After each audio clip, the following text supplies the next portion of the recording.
I'm taping this in New York, hence this somewhat strange configuration. I'm here at the UN Commission on the Status of Women. 8,000 women have descended on New York from NGOs and governments to celebrate the 20th anniversary of that famous conference that was held in Beijing on women in 1985. The mood around is fairly sour, but that I'll deal with next week. What I want to deal with today is an episode of stunning hypocrisy. The Secretary General of the United Nations opened the Commission on the Status of Women with an obligatory speech in which he said that there should be more women in senior positions of government and international organizations, presumably like the UN, and indicated that by 2030 we should reach 50-50, women and men. Okay, let me take you through a little excursion of statistical history. Back in 1985, the then Secretary General and the General Assembly of the UN said that we should aim for a target of 30% women in senior positions 10 years later.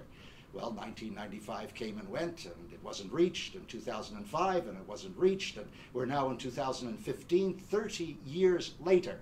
And let me tell you where we stand. And the figures I'm about to disgorge come directly from the Secretary General himself, covering the years 2011 till the end of 2013. At the level of P5, which is sort of a senior professional level in the UN, not nearly at the top, but senior, there are now 32% women. At the level of Director 1, again, not senior, but getting there, it's at 30%. Then you get to the level of D2, Director 2, where you're really getting senior as described by the Secretary General and his colleagues, and it's at 26.9%.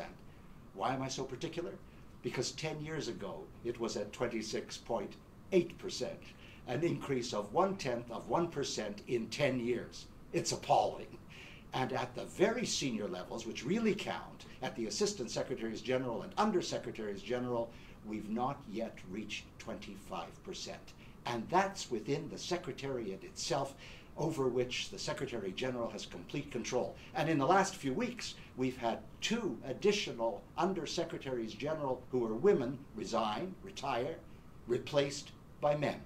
And we're going to have another one retire in the short term to be replaced by a man. Honestly, the people around the Secretary General don't know the meaning of gender equality, and so they shovel him into hypocrisy. Right at the top of the UN, there is this imprisonment in a culture of what? Contemptuous patriarchy, unthinking patriarchy, rancid patriarchy. Take your choice. That was last week. I'm Stephen Lewis.